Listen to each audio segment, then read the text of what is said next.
Hello friends, welcome to my channel. In this session, we are going to learn about port number and so on. So if you haven't subscribed my channel yet, then press the subscribe button and get instant notification of my videos. So let's get started. What exactly is port number?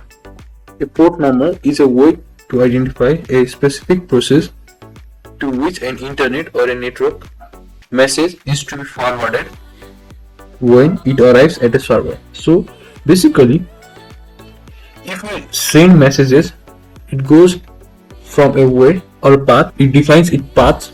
So that specific port or path is called port number.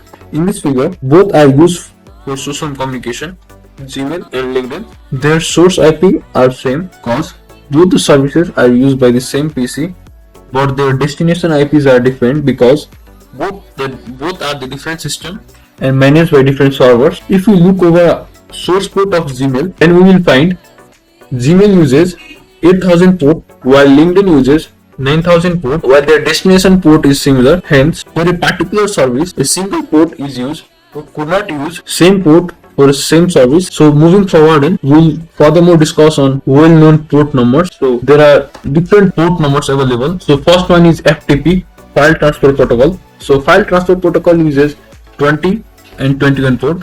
Similarly, SSH, Secure Shell. SSH uses port 22. Similarly, Telnet uses port 23. SMTP, Simple Mail Transfer Protocol, uses port 25. DNS, Domain Name System, uses port 53. DHCP, Dynamic Host Configuration Protocol, uses 67 and 68. Similarly, HTTP, Hypertext Transfer Protocol, uses port 80. And the last one, HTTPS, Hypertext Transfer Protocol Secure, 443. So here are basic and some of well-known ports. So moving forward, we'll look moreover about routing protocols. So what exactly is routing protocol? Routing protocol are the set of different rules used by the router to communicate between source and destination. Basically, it allows network to select routes between any two nodes on a computer. So there are types of routing protocols. There are mainly two types of routing protocols. They are static and dynamic routing. So moving on, static routing. So static routing protocol are used when an administrator manually assign path from source to destination. Mostly, it offers more secure to the network.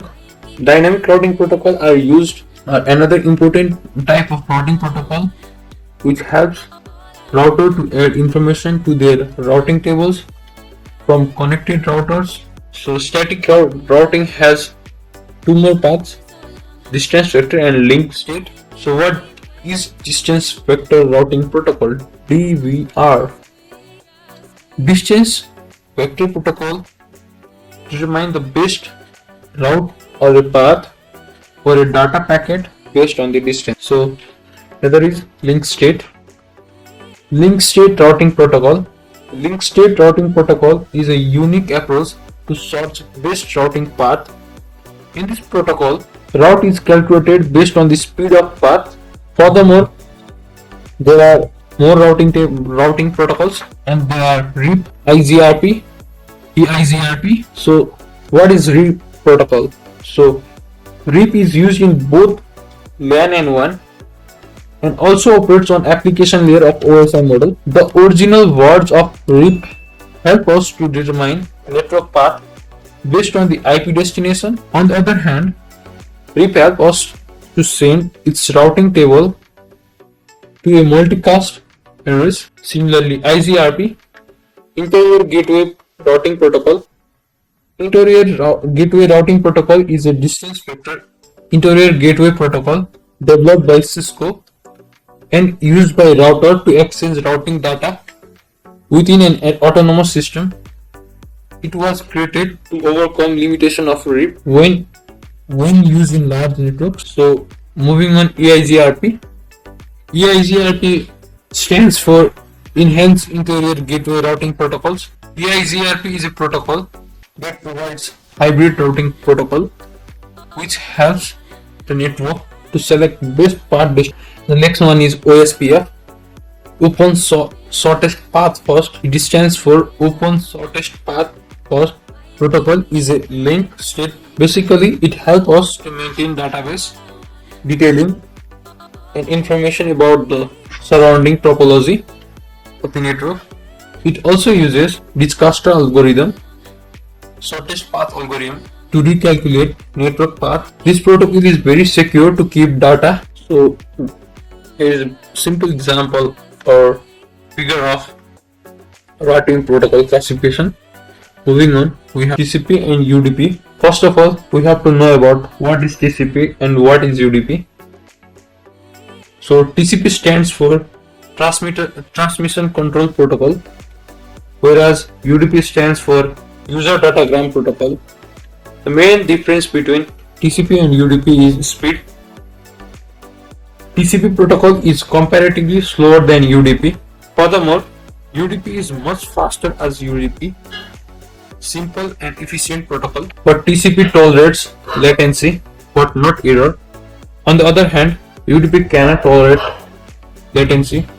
Last but not least, now we are going to discuss about Windows and Linux basic command.